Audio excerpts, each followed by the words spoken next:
ساری اس ذات کے لیے جو رب ہے، رحمان ہے، رحیم ہے، جس کی شان کا عالم یہ ہے کہ اس کا نام لینا تو بڑی بات ہے، کوئی اس کے نام کی عزت کرے تو رب اسے بھی عزت والا بنا دیتا ہے۔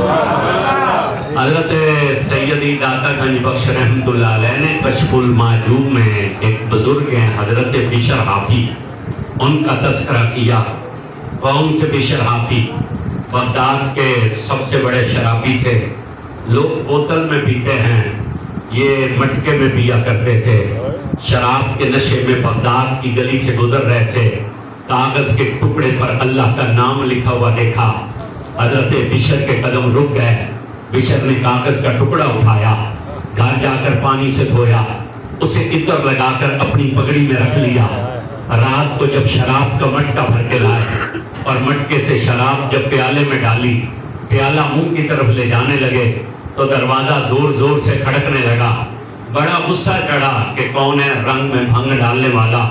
غصے کے عالم میں اٹھے تو جوتا کوئی نہ پہنا، دروازہ کھولا تو سامنے ایک بندہ کھڑا تھا، اسے دیکھ کر فرمانے لگے کیا موت پڑی ہے؟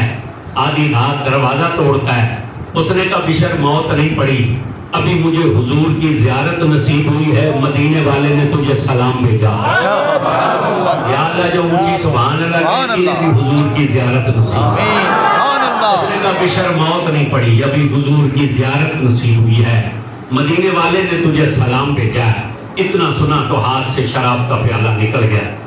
اگر آپ تھوڑی سی کوشش کریں تو تھوڑا تھوڑا قریب ہو جائیں اور کرسیوں پہ جو بیٹھے ہوئے ہیں وہ فرش پر آ جائیں گے تو اچھی بات ہوگی۔ یہ کرسیاں تو بوڑھے ضعیف لوگوں کے لیے ہوتی ہیں، جوان لوگوں کو تو حضور کی محفل میں نیچے بیٹھ، آگے والے کی جگہ خالی ہے، تھوڑا تھوڑا سارا قریب ہو جائیں، کوئی محفل کی صورت بن جائے۔ آپ ویسے نہیں بیٹھے جیسے محفل میں بیٹھنا چاہیے، اس لیے اچھا بس توجہ کیجیے گا۔ ہاتھ میں شراب کا پیالہ تھا، ہاتھ سے نکل گیا۔ بشر نے کہا حضور نے مجھ شرابی کو سلام بھیجا۔ کہا سن، صرف سلام نہیں بھیجا، ساتھ میں یہ پیغام بھی بھیجا ہے کہ میرے بشر سے جا کر کہنا جو میرے رب کے نام کی عزت کرتا ہے، میرا اللہ نہ دنیا میں ذلیل ہونے دیتا ہے نہ آخرت میں ذلیل ہونے دیتا ہے۔ اتنا سنا تو حضرت بشر سجدے میں گر گئے۔ جب سجدے میں گرا تو بغداد کا سب سے بڑا شرابی تھا، اس کی آواز نہ تھوڑی کم کر دیں، لیکن جب سجدے سے سر اٹھایا تو بغداد کا سب سے بڑا قطب بن چکا تھا۔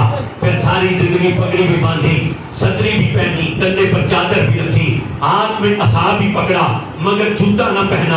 حافظ عربی میں ننگے پیر رہنے والے کو کہتے ہیں۔ کسی نے کہا بشر پگڑی بھی باندھتے ہو، صدری بھی پہنتے ہو، کندھے پر چادر بھی رکھتے ہو، ہاتھ میں عصا بھی پکڑتے ہو، مگر جوتا کیوں نہیں پہنتے؟ چھلک کر آنکھوں سے آنسو آئے۔ کہا اس لیے کہ جب یار نے سلام بھیجا تھا تو میں ننگے پیر تھا، جب یار نے سلام بھیجا تو میں ننگے پیر تھا، میری غیرت نہیں گوارا کرتی میں جوتا پہنوں۔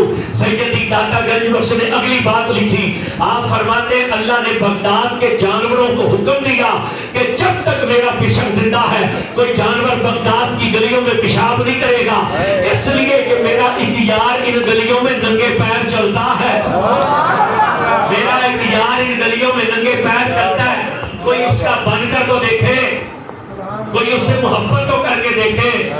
ہم نے تو کبھی اتنی محبت سے اس کا نام بھی نہیں لیا جتنی محبت وہ اپنے بندوں سے کرتا ہے۔ حضرت امام احمد بن حنبل رحمۃ اللہ علیہ جو اس امت کے 4 اماموں میں سے ایک ہیں، فقہ کے امام ہیں، فقہ حنبلی جس کے دعوے دار آج سعودی عرب والے ہیں کہ ہم حنبلی فقہ پر عمل کرتے ہیں، یہ حضرت بشر حافی کے پیچھے پیچھے پھرتے تھے۔ کسی نے کہا تم اتنے بڑے وقت کے امام ہو کر ایک درویش کے پیچھے پھرتے ہو۔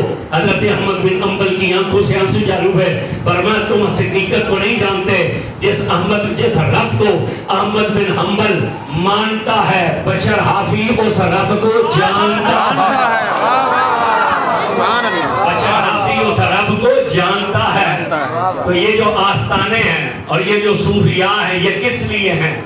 یہ بندے کو رب کی رحمت سے ملانے کا ایک ذریعہ ہوتے ہیں۔